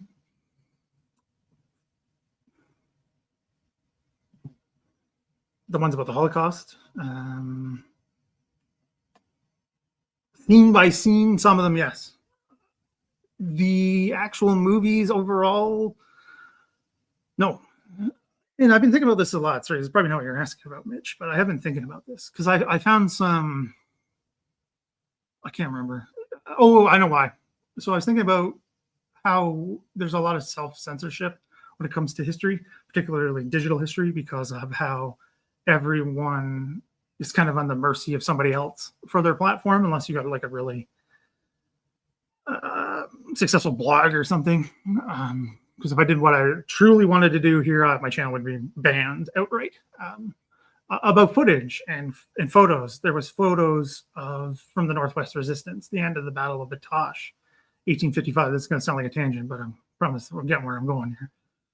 Showing the dead, the Métis dead. It didn't get censored. Most of them didn't get censored, which was good. But it just made me think of things like censorship and how war cannot be accurately portrayed in movies. It just can't. It's just the nature of movies.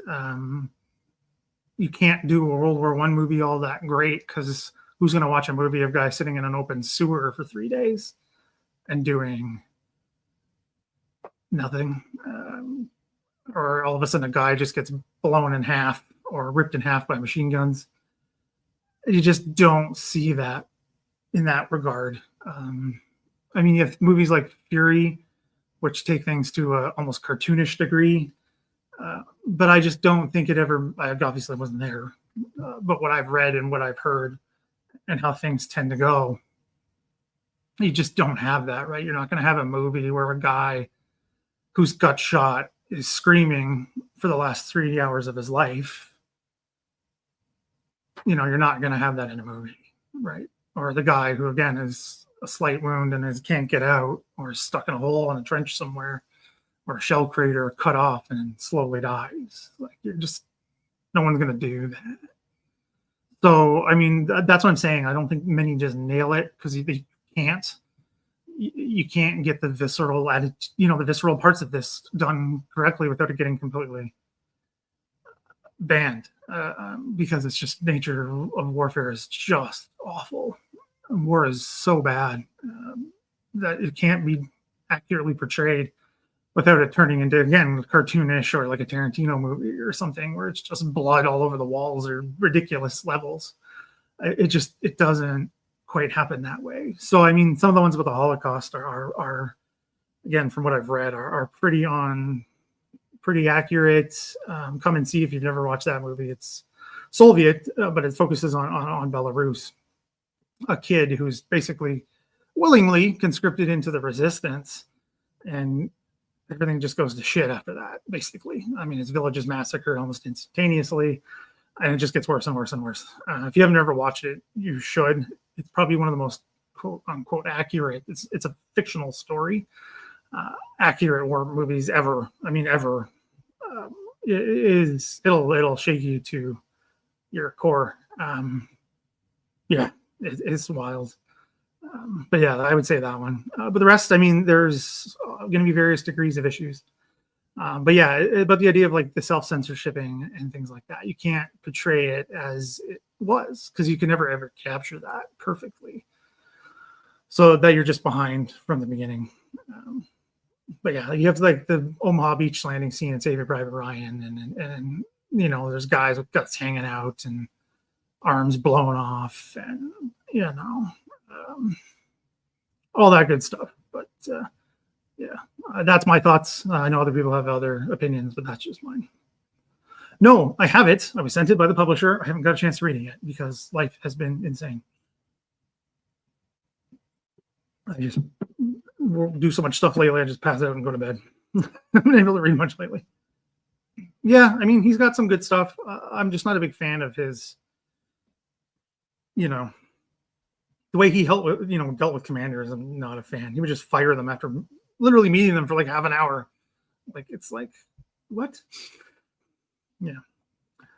That's a hard-hitting question of current affairs. With everything going on in the world, will Canada increase defense spending significantly? I hope so. I really do. I hope they do. Will they to the level needed? Probably not. We don't do that in Canada. I think I've done that on the last live stream where we just hung out and chatted. It's the Canadian, the American way of war is, over logistic the thing and bring everything, literally bring cake makers into the battlefield and have ships that can make ice cream. The Canadian way of war is do the minimum for as long as possible in peacetime until war breaks out, and then you're shit out of luck and Canadians start dying, and then people panic and try to do something about it when it's probably too late, or it takes years to get caught up. We'll probably do that again. Happened in World War I, happened in World War II. Korea was a bit of a different experience. They were still kind of behind the pale in a lot of ways, but that was on purpose. They went slow on purpose, so that's kind of different. Peacekeeping missions, some of them they were not ready for. They just sent them with not enough stuff. And then things like Afghanistan, same thing, not ready to fight that war at all in 2001. If there's war again, probably the same. Will it be different? I don't know, maybe. Carney does seem to be a different type of prime minister, has no political experience in that regard. Until now, he's actually one riding over for me where I live. Is his riding, which is interesting. Yeah, we'll see. I hope so, but my gut says no. Not significantly enough. Maybe enough to keep the opposition quiet for 5 minutes, but probably not enough. And I think that's going to be a big mistake. I do think it's a mistake. I don't think we should be spending, proportionally to American levels or something like that, but we should be spending more because it does have a mostly net benefit to Canada. When Canada's military was bigger during the Cold War, there was a net benefit to that. And then towards the 80s, well, even earlier than that, when Trudeau 1 came in and started to scale things back. Even then, he didn't scale things back like they were scaled back in the 90s. 90s was much worse. Just couldn't recover and can't do stuff like that anymore. And it's had some negative effects on Canada overall, which is a mistake. But that's the other thing. That's a much bigger thing. What were the relations between 1st Canadian Army and British Corps like? Not great at first. That was the 1st Canadian Army's only unit at first because the Canadian II Corps was still under the Brits. Which is funny. Still under 2nd British Army under Dempsey. But yeah, at first, other than that, I don't know much more than that at first. I don't really know. I think they got along eventually. But at the beginning, just because that was all Crerar had, and Crerar had a certain style that did work well eventually, I would say. Again, some people will disagree with me about that. But at first, he was just it was like his only child, he was a bit overbearing. And Crocker was not a fan of that. I mean, Crerar was no slouch, right? He was a combat veteran, had all the experience that you could want. Some people disagree with me about the divisional command, did everything else. So yeah, I mean, that's a big part of it, I think, because I've studied Crerar quite extensively and looked at his papers, which are fascinating. The biography of him by Dixon is excellent. It's massive and it's kind of academic, but it's still good. It's a recommended read. For sure, if you're interested in any of these kind of things.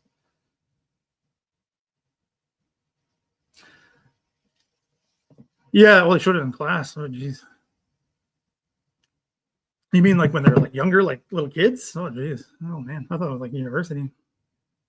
Yes, Phil Blood knows this stuff extremely well and recommends come and see it. Yeah, there you go. Yeah, that would not be fun. No. Well said, Laura. No, Gore does not make a movie accurate. 100% agree. Because there's all kinds of things that can go on.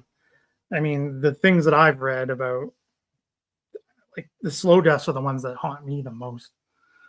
Those are the ones that have stuck with me.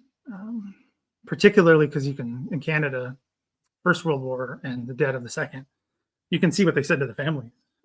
If it's in the service file, it's been digitized. You can access it. And you can see what they said to the families, and then you read about what actually happened to some of them. And that'll stick with you. Some of them, it's like, oh yeah, they died quick, or they died gallantly in the field of battle or something. And like they died in a muddy hole somewhere for 3 days. I mean, that sticks with me. Yeah, it's not that quick gore of blood flying everywhere. It's those ones that get me. Depends on the tank and the conditions, right? Back to Normandy. Okay. Did the Canadians have any say in their participation? No, not at all. Nope. Canada had no say whatsoever.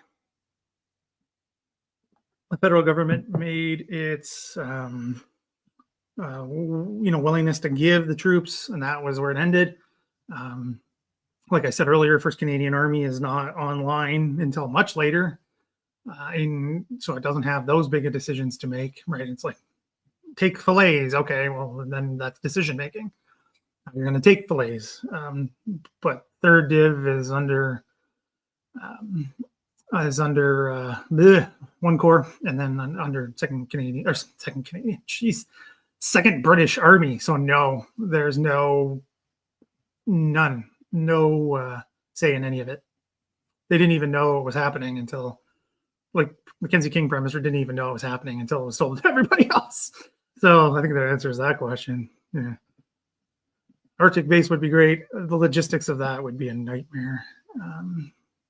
Absolute nightmare. Alert is so difficult to keep running.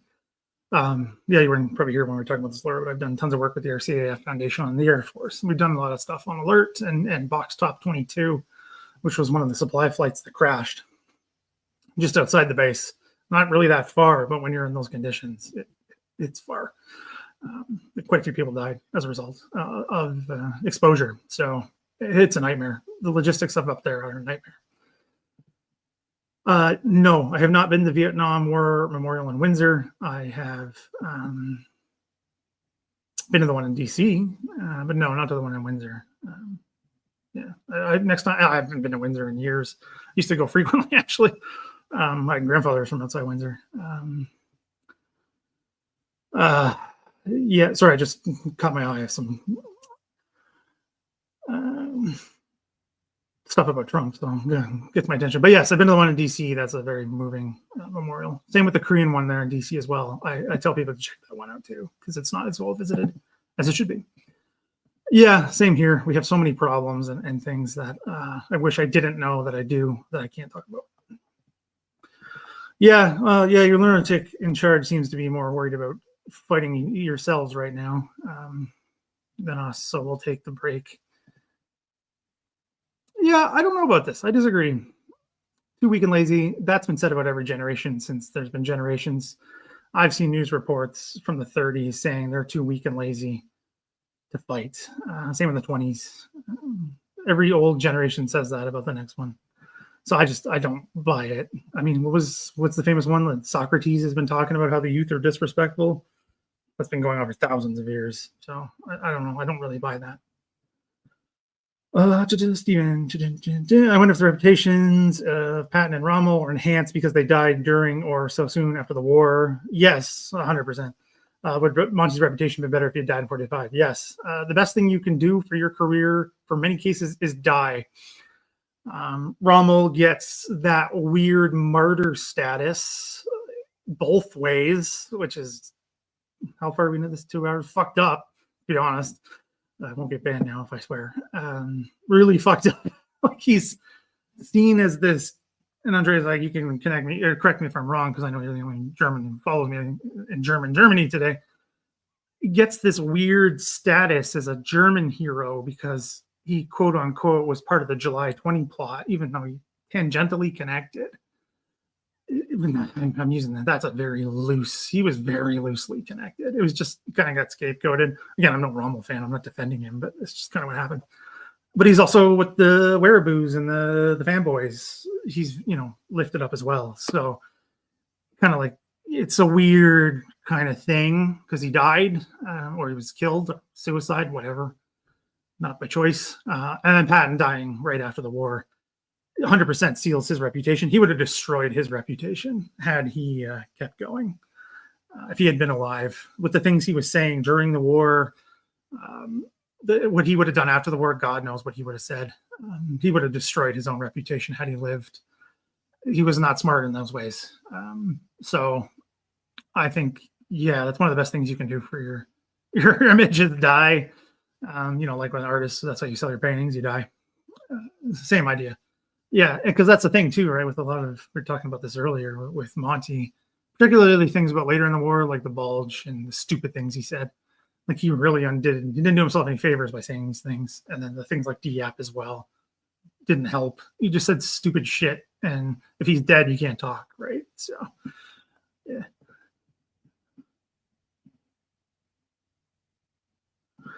Yes, that is one that will never be captured well. How that is just nasty. Like, how they're. I mean, the only one I can think of that did it sort of okay, but again, like you said, like they look fine. The actors look fine. Physically is the Pacific when they kind of like show the uniforms all tattered, but the troops look sort of gaunt, like the guy who played Lucky, kind of, but not really. That dude did not look like he had been on Cape Gloucester for months. You can't do that without affecting the physical health of your actors, which some of them do it. They shouldn't, but they do, because it can have serious health effects on you. But yeah, that's the thing, right? That's what I mean. You can't think war movies are going to be accurate because you're behind. You can never catch up, I guess, if you want to use that analogy, with reality from the get-go. It's just impossible. Because even like the documentary film that I use of the stuff that's happening, I mean, we don't know what's been moved around and censored and blah, blah, blah. But it can't capture it, right? Because it can't capture everything. It's not lightning in a bottle, it's missing things. So that's just the nature of documenting, media in the broad sense.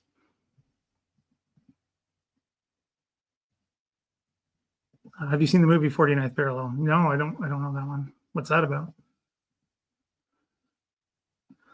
And vice versa. They thought, the racial stereotypes against the Japanese, which came to bite everybody in the ass. Yeah. But that said, one of the best books that looks at this is John Dower's War Without Mercy. Like, it's obviously focused on United States and Japan. Like, I wish other people would use that as a setup to do everybody else, like how they actually understood each other. Fascinating look at war and why it's done the way it's fought. Great book. If you've never read it, you should. Yeah, that's what I try to say. So, I mean, I'm glad I'm on base there. I think it's come from some of the German, recent media stuff I've been reading. Go Google Translate.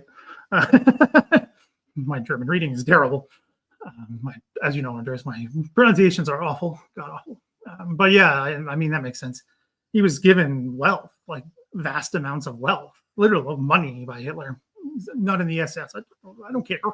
He's still fighting for this genocidal war machine to keep genociding and warring. He's not a hero. I'm sorry, but I know this isn't the crowd today. Watching today understands that, but wild stuff. Yeah, that is another big one that doesn't get talked about. This sort of fake view of the North African War as this quote unquote clean war, which it never was.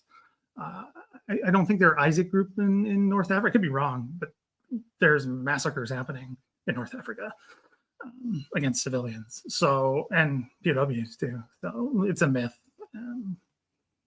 for all kinds of reasons, to do with post-war historiography and trying to make, those who survive trying to make themselves look better, because like, look at this guy, he's amazing, but I kicked his ass. It's always, you should see the other guy. It's that. Yeah. And that I'd love to do more detail on that someday too, because it's just fascinating. I did it a little bit with, the guy I don't like his work. Carlo D'Este's book. Oh my God. The Normandy book is just a pile of shit for all kinds of reasons. Yeah. Exactly. Patton would have pulled up MacArthur, I think, just saying stupid shit nonstop. It's wild. You just never shut the hell up. Yeah, Dower's book is great. I know I'm not alone. That's why I do my best.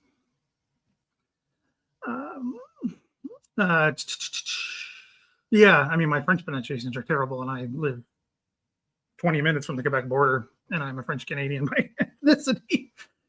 I blame English Canada. Damn you Anglos, which is half of my family. Anyway, yeah, I'm just not good at pronunciation. I just don't have the ear for language. I just unfortunately don't, which is a bit unfortunate. Yeah, I mean, that's surprising. To be honest, I haven't watched a ton of the propaganda stuff from World War II. Not because I am against, criticizing it. I'll criticize anybody if it's needed. It doesn't happen. I just don't do it. I just get caught up in so many other things, and then I focus on one project at a time, and then it's 3 months later. So, um, yeah, I mean, there's just so much stuff out there, and we just don't. I mean, yeah, there's stuff on YouTube, and it's getting better, but there's just so many crazy things out there from Canada during the war that aren't as digitized, or like the quality is terrible, so it doesn't get attention. I'm a victim of the algorithm, just like everybody else. But yeah, crazy stuff. But I should check it out. There's a few like it got taken down, unfortunately. I had on the early days of the channel, like Disney did propaganda work for the Canadian government, and technically, I'm not a lawyer. This is not legal advice. Technically, it's in the public domain. The characters are not, as far as I understand it, because it's got all of them in it. I got to do something with this because it was fantastic. It was like the music or something stupid got copyrighted. So I ruined it. Anyway, it's all the big Disney characters are in it, and it's the only one. Again, I read it, I did some digging. It's the only one I have ever seen that has Mickey Mouse in it. Like you see Donald Duck doing war stuff, and the other one's doing war stuff. They're marching on Parliament Hill, being like, support the war. Technically, that piece of thing is in the public domain because it was made for the Canadian government in Canada. That is a public domain piece of media, which is amazing for someone like me. So I got to look at that again because it's available online too. It's so weird because again I live here, but to see an area I know and have these like Disney characters marching in it, like buy war bonds and save your scrap metal and all that stuff. It's just fascinating to me. Talking about war propaganda, but yeah, that's one I've seen because Disney did a ton of propaganda work. And they designed unit patches for Canadians too. They did it for the Americans, Canadians. I don't know if they did it for any Brits. They did quite a few for the RCAF. That's why they're so stylized in that way. I could be wrong. Maybe they did some for the Brits I've just never heard. It'd be cool if somebody did know if they did. But yeah, if there's any more questions, I can do a bit more, some D-Day focus. But other than that, thanks for hanging out. I really appreciate it. This will be the last live stream for a bit. This is the last live stream from my formerly terrible turquoise wall that is now gone. The orange that's back there. That was the column that was up for years. That drove people crazy. Drove me crazy. My dad's painter came and fixed it up for us. So next live stream will be from the new place. So that said, if you're not already, consider becoming a Patreon. There's a link in the description down below. The more help I get through there, the more I can do. I've been saying this a lot, but I'll say it again right now. I wish I could do a lot of these projects and stuff you guys get mentioned. I just don't have the time to do other work to pay the bills. If I got more Patreon support, I would spend all my time doing this stuff, flat out. This is all I would do if I could, but I can't. It comes and goes. It's in ebbs and waves and ebbs and flows, as they say. What I can spend my attention on right now, this is just one afternoon. I was able to sneak away for a bit from what I have to do. From here on out, I can't do anymore for the next little while. I would love to do more, but I just can't. If I get more Patreon support, I can, and YouTube support and all that good stuff. So watch some videos, longer ones, let the ads play. That is incredibly helpful to me. Sharing is very helpful. So if you want to see more from me and you have ideas for me and videos or my take on things, support is appreciated. It doesn't have to be to share your ideas. I'm open to all ideas from people. If I can get the time and the energy to do it, I will. It's a matter of time. There's only so much, so many hours in the day, as they say. But yeah, I'd love to do more, but so stay tuned for a little bit. We'll get into some Pacific stuff just generally as the summer moves along. I do want to hopefully get something. If I can, I'll just do a live stream on the fly about the story of Uganda. HCMS Uganda. Fantastic story. Wild, crazy story. Love it. But yeah. Oh, sorry. All these comments just came in at me all of a sudden. Sorry.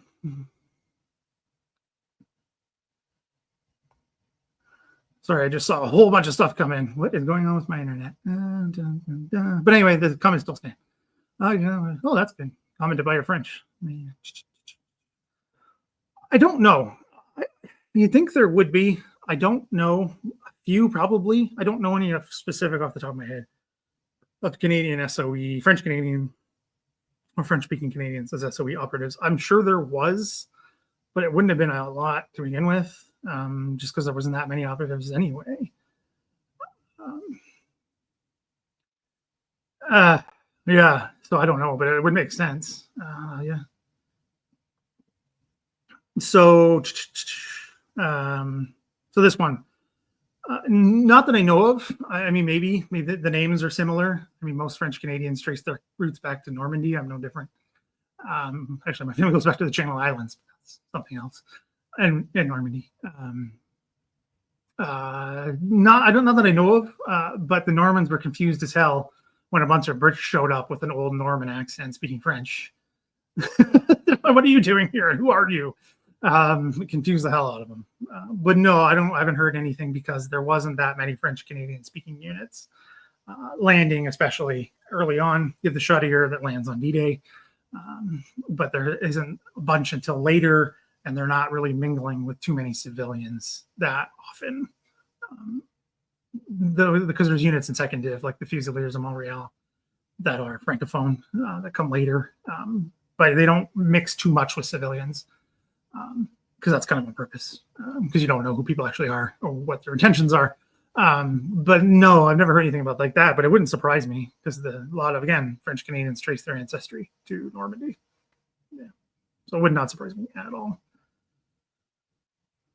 Oh, wow, that's amazing. Oh, geez. Okay, I'm going to definitely have to check that out because Hampton Gray, Robert Hampton Gray's story is amazing. Actually, I have an article on that coming out in the Legion magazine for those of you in Canada. It'll be available online as too. That's coming out soon-ish, I think, July, for the end of the war in the Pacific. Fascinating story as well. Yeah, I mean, a few of them were. I just don't know any off the top of my head. Laurence Olivier. Oh, geez, I gotta watch this movie. Yeah, I'm just getting hot. I'm fine. I'm on the third floor. Another reason why we're moving. I'm on the third floor, and what have we hit today? 26 Fahrenheit, Celsius. Yeah, it's 25, 26 degrees outside. I'm on the third floor. The air conditioning does not work great up here. My new office will be in the basement of our one-floor bungalow. I think it's going to be like a meat locker, and I'm very much looking forward to that because it just gets too hot to work in my office, especially for the summer. Yeah, yeah. Thanks for hanging out. Again, if you can support, please do. Much appreciated. Watch some videos. Today's a good day, obviously, with the algorithm for D-Day. There is a D-Day playlist. Please check that out. But yeah, keep an eye on things. I probably can't get much out for the rest of the month, which sucks. I feel bad about it. I want to get stuff out. I just don't think it's going to happen. Maybe a few little things. I just thought of something why I can. I'm going to Halifax. So I'm going to go to Halifax and see Sackville, one of the last, only I think, Corvettes, Flyer class Corvettes, which is awesome because it's open now and it's moored there on the harbor front. So I'm going. And maybe some BCATP sites in Eastern Canada, but they might just be quick little shorts. So if you don't watch those, check out, keep an eye on those because they might be coming for those because those are easy to do on the go. But yeah, other than that, keep an eye out for some stuff coming up because once things get settled down, I can crank out some stuff and some different things and get some Pacific stories out there, especially some Canadian stuff because I've also got some stuff real brief on Tiger Force, which was to be the RCAF contribution in the Pacific, which also did not end up happening. So yes, so if you haven't checked out some videos, go watch some other D-Day stuff. Woody is World War II TV's fantastic stuff out there. His channel is like a grad level course. You're not going to get anywhere else. Yeah, so thanks for that. Other than that, I'll see everybody next time, whenever that'll be. So thanks again for hanging out. Bye, everyone.